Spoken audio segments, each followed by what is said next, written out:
찬송가 90장.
시편 52편, 우리 다 같이 1절부터 마지막 절 9절까지 한 목소리로 봉독하겠습니다. 포악한 자여, 내가 어찌하여 악한 계획을 스스로 자랑하는가? 하나님의 인자하심은 항상 있도다. 내 혀가 심한 악을 꾀하여 날카로운 삭도같이 간사를 행하는도다. 내가 선보다 악을 사랑하며 의를 말함보다 거짓을 사랑하는도다. 간사한 혀여, 너는 남을 해치는 모든 말을 좋아하는도다. 그런즉 하나님이 영원히 너를 멸하시며 너를 붙잡아 내 장막에서 뽑아내며 살아있는 땅에서 내 뿌리를 빼시리로다. 의인이 보고 두려워하며 또 그를 비웃어 말하기를, 이 사람은 하나님을 자기 힘으로 삼지 아니하고 오직 자기 재물의 풍부함을 의지하며 자기의 악으로 스스로 든든하게 하던 자라 하리로다. 그러나 나는 하나님의 집에 있는 푸른 감람나무 같으며 하나님의 인자하심을 영원히 의지하리로다. 주께서 이를 행하였으므로 내가 영원히 주께 감사하고 주의 이름이 선하심으로 주의 성도 앞에서 내가 주의 이름을 사모하리이다. 아멘. 옛날 우리 조상들은 충성심과 절개를 소나무나 대나무에 많이 비유를 했죠. 그래서 옛날에 표현할 때 보면 송죽의 절개, 대쪽 같은 선비, 이런 얘기를 많이 했습니다. 근데 이스라엘 사람들도 성경에 보면 그들의 신앙심을 나무에다가 종종 비유를 많이 했는데, 예를 들면 종려나무, 감람나무, 레바논의 백향목 이렇게 했고, 예수님은 포도나무에 비유를 또 하셨습니다. 오늘 본문에는 8절에 보니까 성도를 가리켜, 다윗을 가리켜 하나님의 집에 심긴 푸른 감람나무다. 다윗이 스스로를 가리켜 그렇게 표현을 했습니다. 하나님의 집에 심긴 푸른 감람나무다. 그 뜻을 생각을 해보면 기가 막히게 좋은 표현이라고 생각을 합니다. 나무마다 열매들이 있죠. 나무마다 열매들이 있듯이 사람들마다 행위의 열매가 있습니다. 사람의 인생을 돌아보면 그 인생이 맺어놓은 열매들이 있죠. 오늘 1절부터 7절까지는 악인들의 특성에 관해서 설명을 하고 있는데 여기에 묘사된 악인의 이야기의 내력은 이렇습니다. 이 52장 시작하면서 그 점의 제목 부분에 다윗의 마스길, 인도자를 따라 부르는 노래, 에돔인 도액이 사울에게 이르러 다윗이 아히멜렉의 집에 왔다고 그에게 말하던 때에 이렇게 돼 있는데 이 사건은 사울 왕이 다윗을 미워해서 죽이려고 집요하게 쫓아다녔지 않습니까? 다윗은 사울의 손길을 피해서 이리저리 도망을 다니는데 그렇게 피난 중에도 다윗은 여전히 하나님을 사랑했고요. 그래서 늘 성전을 사모했고 다윗은 제사장들과 선지자들을 항상 가까이 했습니다. 그런데 한 번은 다윗이 이렇게 피신을 다니다가 노비라는 땅에 살던 대제사장 아비멜렉의 집에 잠깐 들러서 떡을 먹고 힘을 좀 추스린 후에 전에 골리앗에게서 뺏었던 그 큰 칼, 골리앗의 그 큰 검을 그 제사장이 가지고 있었는데 그 칼을 받아서 떠났습니다. 다윗이 그걸 가지고 떠났습니다. 그런데 그 광경을 도액이라고 하는 에돔 사람이 그것을 목격을 했고 그래서 곧바로 쪼르륵 가서 사울 왕에게 고자질을 했습니다. 다윗이 아비멜렉의 집에 왔다가 대제사장 아비멜렉이 그 옛날 골리앗의 칼을 줍디다 이걸 고자질을 했습니다. 그랬더니 사울 왕이라는 사람이 시기 질투심이 엄청나게 많은 사람이잖아요. 당장에 달려가서 아비멜렉의 집 제사장 85명을 이 에돔 사람 도액의 손을 통해서 다 죽여버렸습니다. 주의 종들을 사울 왕이라는 사람이 이 제사장 85명을 이렇게 아주 처참하게 죽여버렸어요. 그래서 이 시편 52편은 바로 그 얘기를 듣고 다윗이 그 얘기를 듣고 도액이 아비멜렉을 죽이려고 사울 왕에게 가서 고자질했다는 얘기를 듣고 다윗이 쓴 시편입니다. 여기에 악인으로 묘사가 된 도액이라는 사람은 그러니까 어떤 열매를 맺었냐면 다른 사람을 모해하고 결국은 수많은 85명이나 되는 제사장을 죽도록 만든 악한 열매를 맺은 대표적인 사람이 바로 이 도액입니다. 그 반면에 다윗은 8절에 다시 보겠습니다. 8절에 그러나 나는 하나님의 집에 있는 푸른 감람나무 같으며 하나님의 인자하심을 영원히 의지하리로다. 자, 그러면 하나님의 집에 심긴 푸른 감람나무 같은 사람은 어떤 사람일까? 감람나무는 이스라엘에 흔히 볼 수 있는 나무인데 영어로는 올리브라고 합니다. 올리브. 여러분 올리브 아시잖아요. 이 올리브나무, 감람나무는 아주 척박한 그 광야 같은 이스라엘 땅에서 아주 잘 자라고 올리브, 감람나무는 열매로 기름을 짜서 쓰는데 그 기름은 식용으로도 쓰고 약용으로도 쓰고 화장품으로도 쓰고 등잔을 불을 붙이는 데도 쓰고 그런데 이 한 나무 한 그루에서 보통 75리터나 되는 기름을 짜낼 수 있다. 어마어마하잖아. 그 건조한 땅에서 자라는 나무인데 그렇게 유용한 것들을 많이 만들어냅니다. 그래서 이 나무는 축복의 상징으로 사용이 됐고 또 하나님으로부터 선택한 백성을 얘기를 할 때 감람나무를 많이 표현했습니다. 그래서 하나님의 집에 심긴 감람나무 같은 성도는 어떤 성도냐? 사랑스럽고 아름다운 선행의 열매를 많이 맺는 사람. 저는 저와 여러분도 이렇게 푸른 감람나무처럼 하나님과 우리가 속한 이 지역사회 또 나라를 위해서 전 세계를 위해서도 정말 유익이 되는 성도님들 되시기를 축원합니다. 8절에 다시 보니까 나는 하나님의 집에 있다 그랬어요. 하나님의 집에 있는 감람나무다. 그러니까 이 나무의 현 주소는 하나님의 집이라는 거죠. 무슨 뜻일까요? 나는 하나님의 집에 있다는 것은 나 자신이 하나님에게 속해 있는 사람이다. 이 얘기를 하는 거예요. 영적인 현 주소가 하나님의 품 안에 있다는 겁니다. 고린도후서 5장 17절에 보니까 누구든지 그리스도 안에 있으면 새로운 피조물이라 그랬죠. 그리고 요한복음 15장 5절에서 예수님은 나는 포도나무요 너희는 가지니 저가 내 안에 내가 저 안에 있으면 이 사람은 과실을 많이 맺나니 나를 떠나서는 너희가 아무것도 할 수 없습니다. 그랬습니다. 이렇게 마찬가지로 하나님의 집에 심긴 푸른 감람나무 같은 성도의 현 주소는 하나님의 품, 하나님의 울타리 안에 있다는 것이죠.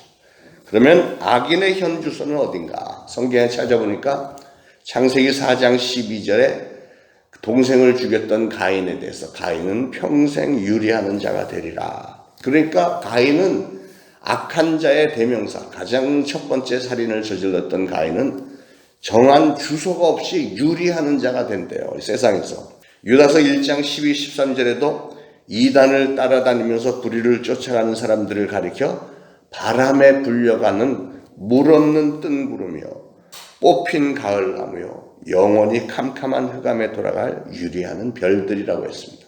그러므로 악인의 영적 주소는 어디냐? 저 바깥 어두운 곳, 하나님의 은총의 자리에서 쫓겨나서 유리방황하는 것, 결국은 지옥, 이런 곳에 그 악인들의 영적인 주소가 있다는 겁니다. 이 땅에서는 일생에 안식처가 없이 유리방황하다가 결국은 깜깜한 지옥 길로 빠져들어가는 거죠. 물론 유리방황한다고 해서 이 땅에서 무슨 알거지로 그냥 아무것도 없이 산다는 그런 뜻이 아닙니다. 오히려 악한들은 세상에서는 남들보다 더 부를 누릴 수도 있고 권력을 누릴 수도 있고 스스로 행복해 보이기도 하고 막 이럴 수 있습니다. 이 도액이라는 사람처럼 왕의 목장에 목자가 될 수도 있고요. 사울 왕처럼 제왕의 자리에서 군림할 수도 있습니다. 그러나 그들은 하나님 앞에서는 유리방황하는 존재, 하나님의 품 안이 아닌 바깥에서 이렇게 유리방황하다가 결국은 악하게 끝나버리는 존재들이라는 거죠. 여러분, 신앙생활의 방황이라는 것은 절대로 좋은 게 아니죠. 성경 어디에도 방황이라는 것을 좋게 묘사한 적이 없습니다. 어떤 사람들은 젊을 때 한번 방황해보는 것도 좋다, 이렇게들 얘기하는 사람들이 있는데 과연 좋습니까? 절대 좋지 않습니다. 그러면 왜 그런 말을 하냐면 과거는 어쨌든지 간에 앞으로 잘하라는 뜻에서 우리 인간은 연약하니까 넘어질 수도 있고 방황할 수도 있다, 이렇게 이해하는 차원에서 하는 거지, 방황은 하나님의 집에 심겨온 푸른 감람나무 같은 성도들에게는 사실은 없는 것이 좋잖아요. 있을 수 없는 일이죠. 용납해서는 안 되겠죠. 왜냐하면 유리방황하는 것은 누구에게 주어진 거냐면 동생을 죽였던 가인, 그리고 가인의 그 후손들, 광야에서 범죄해서 죽었던 이스라엘 백성들이 광야에서 유리방황하다가 다 죽어갔다. 또는 범죄자들, 이단자들, 그들에게 적용된 말들이 유리방황입니다. 그러니까 절대로 아름답게 묘사해서는 안 되겠죠. 방황이라는 것은 하나님의 품 안에 있지 않고 하나님의 품을 떠났고 은혜를 떠났고 영혼의 안식처가 없다는 것을 의미합니다. 결과적으로 지옥과 어두운 마귀의 권세 아래 놓여 있다는 것을 의미하는 것이기 때문에 우리는 신앙의 방황을 해서는 안 됩니다. 어떤 분들은 요즘에 교회 안 오세요. 그럼 방학 중에요. 웃으면서 그렇게 얘기를 하는데 그게 웃을 일이 아닙니다. 방황을 하고 하는 건 우리가 영적으로는 정말 안 좋은 일이잖아요. 사랑하는 여러분, 진정한 하나님의 백성은 방황하지 않는 겁니다. 여러분, 새벽 제단에 나와서 하나님의 말씀을 묵상하고 매일매일 하나님의 말씀 가운데 또 찬양하고 감사하고 이러면서 살아가는 게 이게 정상적인 하나님의 집 안에 있는 푸른 감람나무 같은 삶이지, 계속 유리방황하다가 심심하면 한번 와보고 이게 바람직하지 않잖아요. 욥은 그렇게 고난을 당하면서도 방황하지 않고 항상 하나님 앞에 있었습니다. 요셉도 그의 삶에는 어려움이 많았죠. 시련 환난이 많았지만 항상 하나님 앞에서, 감옥에 들어가서도 항상 하나님과 함께 동행을 했습니다. 다니엘도 하나님 앞에 항상 있다가 결국은 사자굴 속에 던져지기까지 했지만 그 안에서도 다니엘은 여전히 하나님과 함께 있었고요. 다니엘의 친구 사드락, 메삭, 아벳느고는 풀무불에 던져졌어도 그 네 번째 사람이 거기 나타나서 그들을 돌봐줬잖아요. 그 네 번째 사람이 바로 예수님이잖아요. 예수님이 그들과 함께 있으면서 동행하셨지, 언제 이 위대한 신앙인들이 유리방황했다 이렇게 표현하지 않습니다. 하나님의 백성이 유리방황하고 있다면 이 사람은 누구에게 끌려다니고 있는 거예요? 마귀에게 끌려다니고 있는 거잖아요. 하나님의 성전은, 그래서 그 주소는 언제나 하나님의 성전, 하나님의 품 안에, 하나님의 사랑의 울타리 안에 그 주소를 두고 있는 것입니다. 우리는 우리의 자녀들도 그렇게 키워야 됩니다. 우리의 자녀들이 믿음 가운데서 하나님의 울타리 안에서, 하나님의 축복의 울타리, 은혜의 울타리 안에서 우리의 자녀들을 그렇게 키우시기를 축원합니다. 우리는 신앙생활을 잘한 사람들을 본받아야지 잘하지 못한 사람들을 따라서는 안 되겠죠. 사랑하는 여러분, 오늘 여러분의 영적인 현 주소가 어딘지 오늘 다시 한번 점검해 보시길 바랍니다. 이전에 혹시 하나님의 품을 떠나서 유리방황한 적이 혹시 있다 할지라도 그것을 미화하려고 들지 말고 그것은 회개할 부분이지, 우리가 내가 한때는 그걸 자랑 삼아서 얘기하는 사람들도 있어요. 지난날에는 혹시 그런 일이 좀 있었더라도 이제 오늘 말씀을 들었으니 하나님의 품 안에 항상 거하리라, 이렇게 늘 결단하시고 여러분의 영혼과 삶을 우리 예수 그리스도의 품 안에 맡기시기를 축원합니다. 자, 두 번째로, 나는 하나님의 집에 있다는 말의 뜻 두 번째는 하나님의 사랑과 돌보심을 받고 있다는 의미입니다. 성경에 아무라도 감히 손대지 못하는 존재들, 이런 표현이 나오는데 시편 105편 15절에 보면 나의 기름 부은 자를 만지지 말며 나의 선지자를 상하지 말라 그랬죠. 하나님은 하나님께서 기름 부어 세워주신 선지자들, 하나님의 사역자들을 붙들어 주세요. 시편 116편 15절에 여호와께서 성도의 죽는 것을 귀중히 보시는도다. 하나님은 성도된 우리의 죽음에 대해서 너무 소중하게 안타깝게 이렇게 보신다는 것이죠. 그래서 하나님은 성도된 우리가 죽을 때 마귀가 우리의 영혼에 손을 대는 것을 내버려 두지 않으신다는 거예요.